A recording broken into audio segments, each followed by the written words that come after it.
Salut les amis, j'espère que tout le monde va bien. On se retrouve pour une nouvelle vidéo. C'est jour de match pour le Real, le dernier de cette belle année 2024.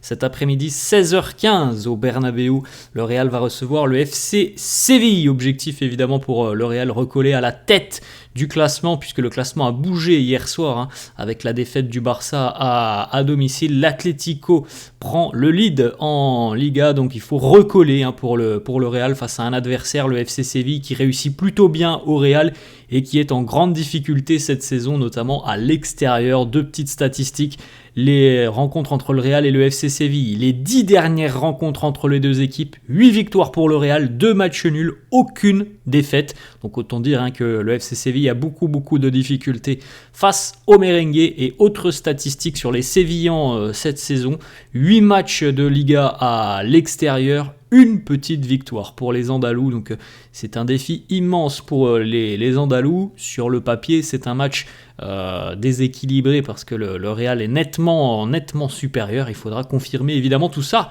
sur le terrain. On regarde les amis les unes des deux quotidiens madrilènes, le quotidien AS qui consacre sa une évidemment à l'Atlético, qui a fait tomber le Barça hier à Montjuic, Gigante pour l'Atlético. En ce qui concerne le Real, c'est en haut con Mbappé y sin Vinicius. Avec Mbappé, sans Vinicius, on rappelle que Vini est suspendu pour cette rencontre face au FC Séville pour accumulation de cartons jaunes. Il sera certainement présent parce que on va notamment présenter le trophée de la Coupe intercontinentale juste avant le début de la rencontre, mais Vini ne sera pas sur le terrain. On regardera une compo d'équipe, celle de As, dans quelques instants pour voir quel joueur sera certainement le remplaçant de Vini.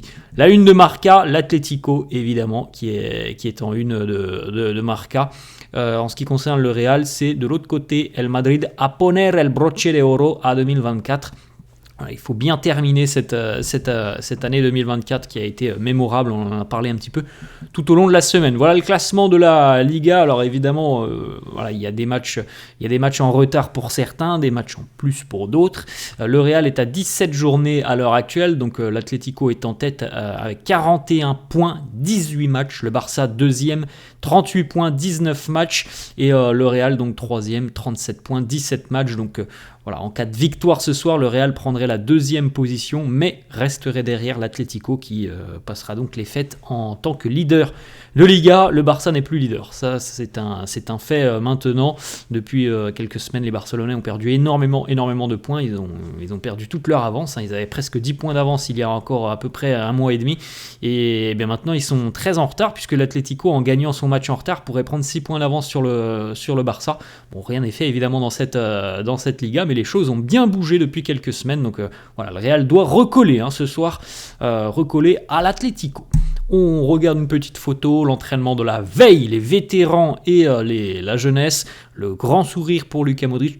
Tout le monde est souriant. Sur cette photo, on voit Hendrik, on voit Rodrigo, on voit Kama en arrière-plan, on voit Rudiger aussi de l'autre côté. Voilà, les grands sourires. On a envie, je pense, de bien clôturer cette année 2024. D'ailleurs, petite information sur Luka Modric qui va présenter le trophée de la Coupe intercontinentale avant le début de la rencontre.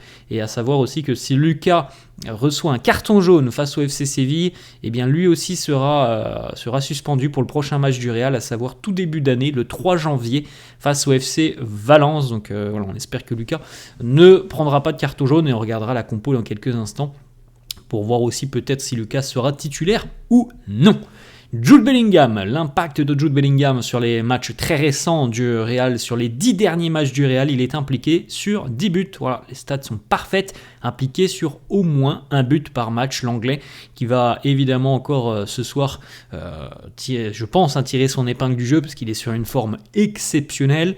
Il n'y a pas Vinicius, donc évidemment, il y a encore un petit peu plus de pression sur les épaules de Bellingham, par exemple, de Mbappé aussi, et certainement de Rodrigo. Les déclarations de Carlo en conférence de presse hier. Carlo qui s'est vu questionner sur l'année 2025. Est-ce qu'il a un souhait qu'il pourrait demander au Père Noël? Il nous dit de ne pas avoir de critiques en 2025. Ça pourrait être un cadeau. J'accepte les critiques tout de même lorsqu'elles arrivent. Ensuite, le souhait aussi pour David Alaba qu'est-ce qu'il pourrait demander au Père Noël? David Alaba qui nous dit voilà, j'attends impatiemment mon retour, être de retour sur les terrains. Je pense que voilà, toute la communauté madrilène attend son retour sur les terrains. On avait vu la petite stat, la date il y a quelques jours, hein, ça fait un an exactement, hein, qu'il n'a plus foulé les pelouses, donc c'est quand même une blessure terriblement longue pour David Alaba qui va revenir. Voilà, c'est une question de jours maintenant, après donc un an d'absence. Carlo d'ailleurs qui répond sur le retour de David Alaba, il nous dit il va être de retour avec le groupe pour l'entraînement le 30 décembre. Alors le 30 décembre c'est la date de reprise, hein, les amis, pour les joueurs qui seront en vacances donc à 18h ce soir, vacances voilà, d'une grosse semaine. Et donc après, reprise le 30, puisqu'on a un match directement le 3 face au le FC Valence.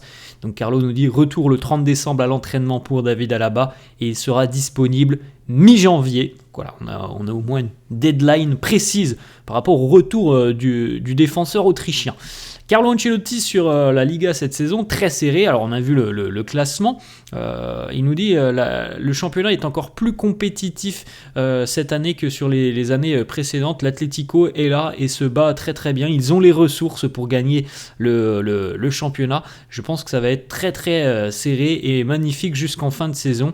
Il y a aussi cet aspect qui doit être important et qu'il faut tenir et qu'il faut savoir. Il nous dit on gagnera, l'équipe qui gagnera le championnat le gagnera certainement avec moins de points que l'année dernière. C'est une possibilité, hein. C'est une sérieuse possibilité. Je ne me souviens plus de combien de points avait pris le Real la saison dernière, mais il est évident que ce soit le Real, le Barça en plus très récemment. Bon, l'Atlético va bien en ce moment, mais ils ont eu aussi des périodes un peu plus difficiles en début de saison. Et je pense que voilà, toutes ces équipes ont déjà perdu pas mal de points, alors que l'année dernière, le bilan comptable était très très élevé. Donc oui, à mon avis, l'équipe qui gagnera le championnat le gagnera avec moins de points que la saison passée.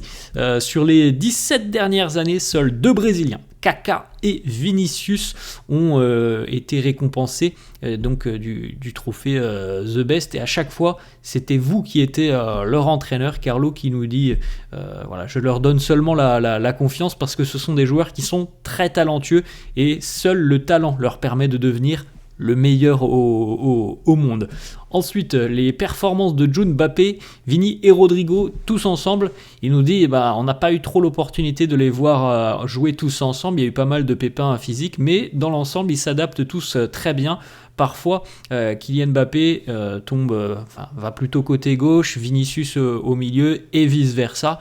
Je ne veux pas leur donner 4 positions fixes. Je préfère qu'ils aient de la liberté et de la mobilité. Ensuite, justement, sur l'adaptation de Kylian Mbappé, Carlo nous dit l'adaptation de Mbappé, sa période d'adaptation est terminée. Il est en train de montrer une version meilleur de lui. Il peut évidemment encore s'améliorer. Il est très heureux d'être ici. Je pense que depuis quelques semaines, à peu près 3 semaines maintenant, on voit des éléments positifs chez Kylian Mbappé. Il y a du mieux. Alors déjà, on voit buteur, et je trouve que c'est quand même mieux sur le terrain depuis quasiment la sortie de son interview.